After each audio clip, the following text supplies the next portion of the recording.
Welcome back into Writer's Block. We're back after a week off, live from Las Vegas, Nevada at the Waldorf Astoria Sky Bar. Todd Gurley is going to be on the program. Soccer legend Wambach is going to be on the program.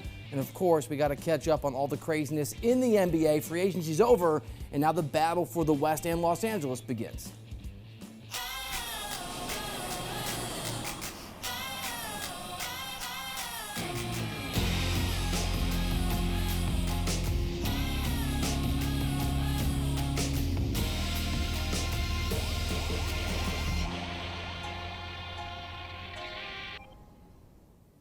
It's been a week since this show, Writer's Block, was on the air, and already the NBA has been turned upside down with all the movement and all the trades, all the decisions and all the shocks.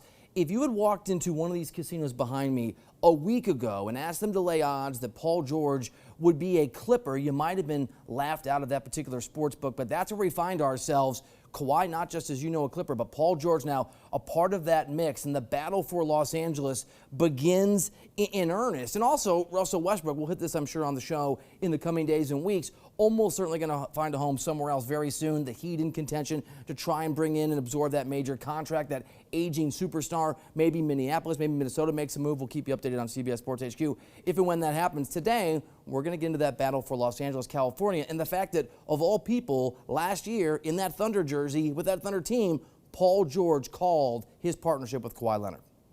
Me and Kawhi are pretty close. Actually, during the summer, we hung out and kind of talked and got together a little bit. And we did talk a little bit on that, but at the end of the day, just told him just be open. We're both Southern Cal guys, and we both wanted to come home, play for the city. The answer to the great Kawhi hunt, the great Kawhi search, was in plain sight all along with Paul George a year ago. And so now we have arguably four of certainly the best 15 players in the NBA in Los Angeles, and I would argue two of the best three. I think Steph Curry, for me, still number two with Kevin Durant injured, but LeBron at one, Kawhi at three in terms of their ranking, their excellence in the NBA, and the battle for not just the Western Conference, but dominance in the Staples Center and in the City of Angels, it begins. Let's start with the case for the Lakers. For me, I think they have an edge here.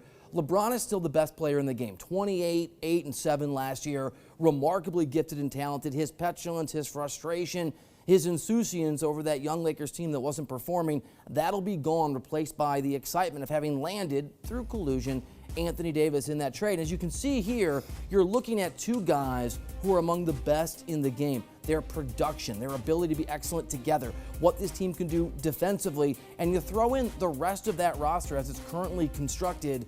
Kyle Kuzma is a hell of a nice player. Avery Bradley is a huge addition as a 3-and-D guy for this team. Danny Green, as we talked about again and again, I harped on this show, go get Avery Bradley, go get Danny Green. It's exactly what they did. Boogie Cousins comes in on a very team-friendly one-year deal. This is a Lakers squad that has the talent, that has the defense, and has the star power to be not just the best in Staples Center, but the best in the NBA. I'm a believer in LeBron's excellence. We've seen in the NFL with Tom Brady. We've seen in tennis with Roger Federer. We've seen across all sports, if not ageless athletes, at least athletes pushing back against the boundaries of time as we thought we understood those constraints.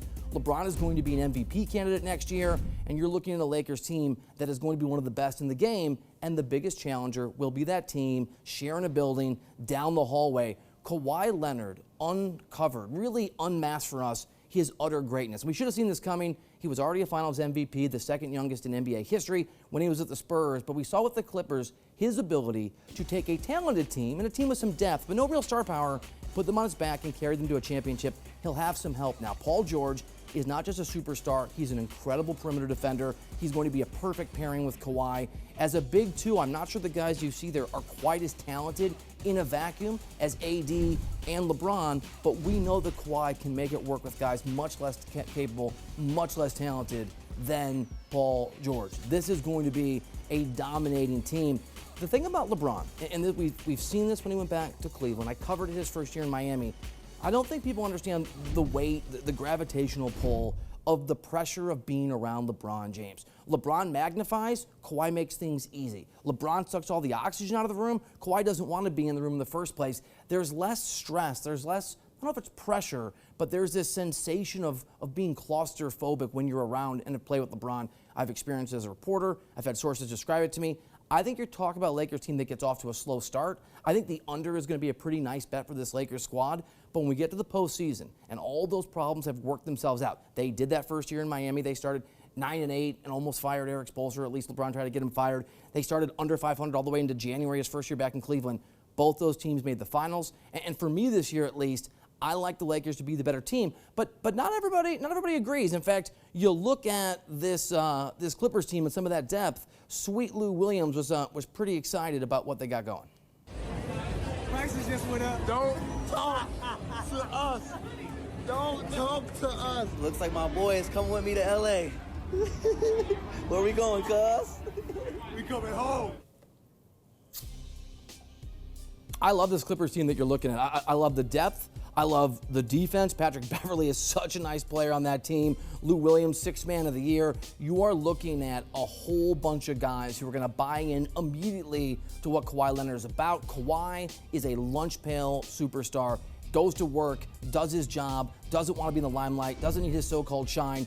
This Clippers team is going to click really early. I think the Lakers are going to slightly surpass them over the course of the season. Either way, it's going to be a hell of a lot of fun to watch. And I was actually talking to Todd Gurley about this. We interviewed Todd yesterday, the Rams running back, about how LA is now the center of the sports world. The Dodgers, certainly the favorite out of the National League. The Rams and the Chargers, just talking to the guys here that I work with at CBS Sports HQ, both of those teams are capable of winning the Super Bowl this upcoming season.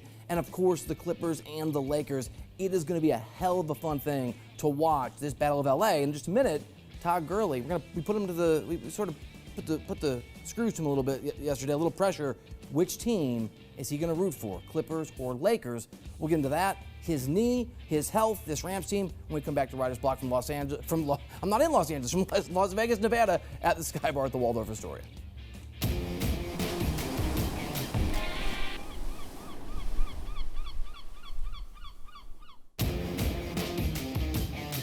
Welcome back into Las Vegas and the Waldorf Astoria Sky Bar. As you can see, the view is magnificent. We've got a great rest of the show for you here on Writer's Block on CBS Sports HQ, your home for streaming sports. Yesterday, caught up with Rams running back Todd Gurley. Had a really good talk. I think you'll enjoy it. We're here with Todd Gurley, as you know, football superstar, and we were just talking about world traveler. Yeah, man.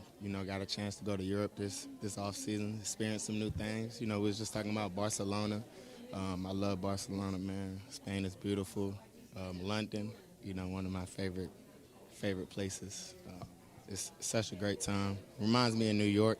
I actually started going to New York a lot more now because of London. So, I'm going to start with a hard-hitting question then, because we got to decide between. We just went to Barcelona with my wife and kids. Love Barcelona, love London. We got to pick one next year.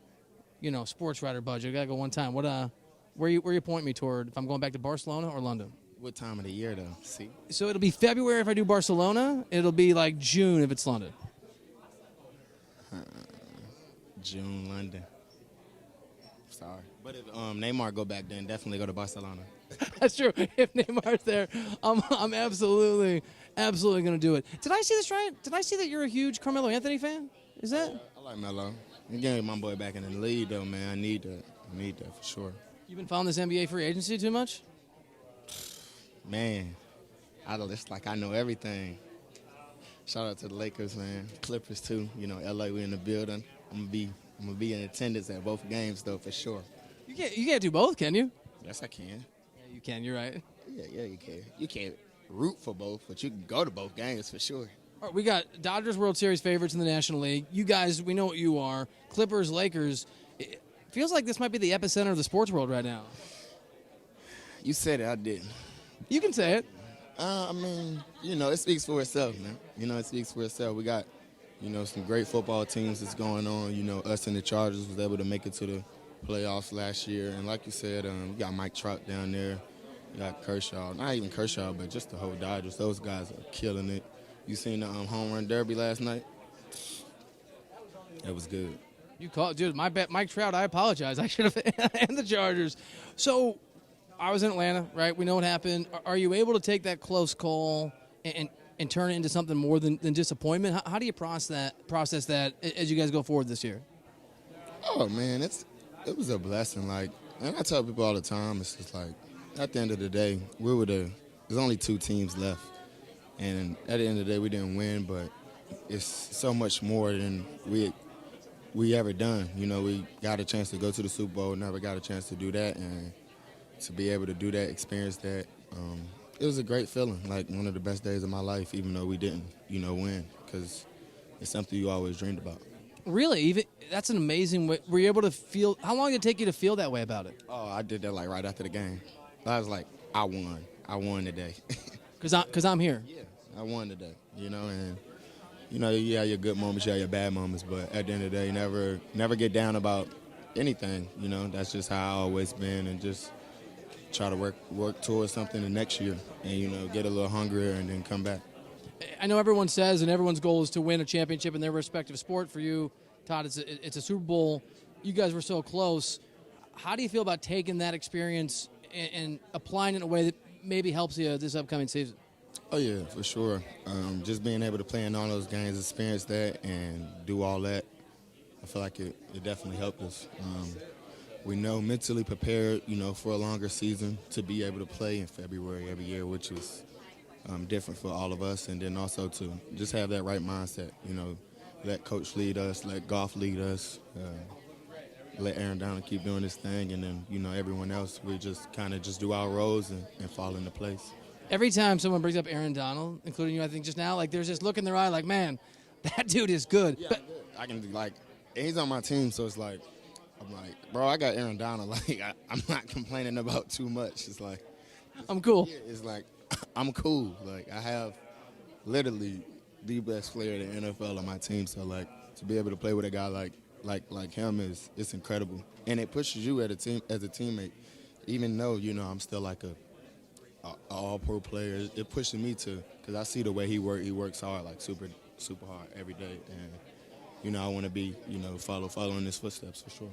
I mean, entering last year, a lot of talk he was the best defensive player in the game. A lot of people would argue you're the best offensive player in the game, and we always focus on people's health. A lot of talk about your knee. What's the real deal there? How are you doing? Where are you at physically? I'm doing good, man. I mean, I'm doing everything I've always done in the off season, working out, just getting ready for the season. Like I said, training camp is coming up in about 2 weeks, and, that's how I approach my days. I never make any expectations or make any goals. I work hard every day, take care of myself. I know how to take care of my body. I'm being a professional going into my 5th year, so been feeling good, just working out and getting ready for the season. And then, once, the real deal start off, preseason, whatever, but, once the real thing start off, it's go time. But training camp, we got like 2 practices against, I think, Chargers and the Raiders, so that'd be good to be able to, get some reps against those guys and stuff like that. And one of the reports, concerns about a degenerative knee situation for you, reports that you just have gutted it out for a long time, played through pain. How accurate is the speculation that you are going above and beyond, and that there's some physical concerns just about your long-term health?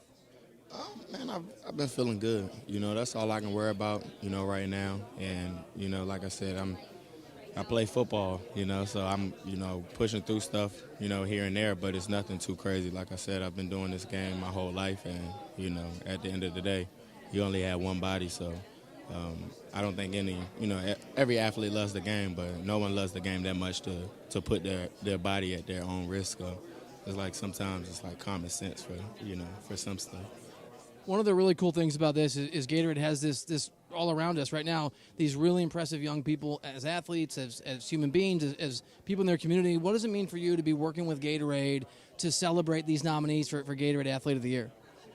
Oh, man, it's incredible what Gatorade does to these high school athletes. I mean, I've been seeing it since I've been in high school, and for them to be able to have the best of the best come out here, and for me to be able to meet the best of the best, and then also see these kids, go to the professionals a year later, 2 years later, and it's a blessing for sure. And it's never about the sport. That's just something we do. We're not identified as that. These athletes are getting identified as top students as well. So. And, that's what it's all about, because it's going to go beyond the sport of football, basketball, baseball, tennis. They're going to have so much life to live, so you want to leave something else behind and inspire others to do so. For some of these student athletes, some already, in fact, there's going to be wealth, there's going to be pressure, scrutiny, fame, which I can't even imagine having to deal with that. What advice, your life experience, would you give to these young people who are going to go down that road to, know what you know now, to navigate that with as much success and happiness as possible? I tell them all the time, especially everyone that's in this room. They're in a way better position than I was in high school. So I say just keep doing what you're doing. Surround yourself with great people. Keep doing the right thing, and everything else is going to take care of itself. All right, what's on the next Todd Gurley, world travel? You done Prague yet? No, I haven't been to Prague. I'll have to check that out next year for sure. I'm going to throw a Prague recommendation, and thank you for making time for us. Thank you very much. Appreciate you. Todd Gurley, man, that guy, what a good, interesting dude. We're going to go from one superstar to another. U.S. women's national team soccer legend Abby Wambach going to be on the show from the Waldorf Astoria Sky Bar when we come back to Writer's Block in just a minute.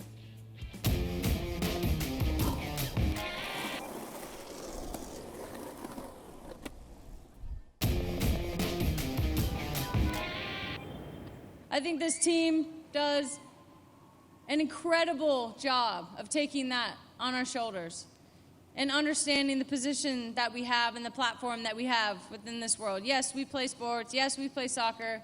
Yes, we're female athletes, but we're so much more than that. If this team is any representation of what you can be when you do that, please take this as an example. This group is incredible. We took so much on our shoulders to be here today, to celebrate with you today. And we did it with a smile. So do the same for us. Welcome back into Las Vegas, Nevada, and the Waldorf Astoria Sky Bar. I'm Bill Reiter. This is Writer's Block. And in the afterglow of the U.S. women's national team claiming that World Cup, had the chance to catch up with soccer legend Abby Wambach for a really interesting talk. Here it is. All right, Abby, thank you so much for being here. And we're just talking about this. What a really cool honor it is to just meet all these young people, Gatorade Athlete of the Year nominees, giving us a very bright look at hopefully our future.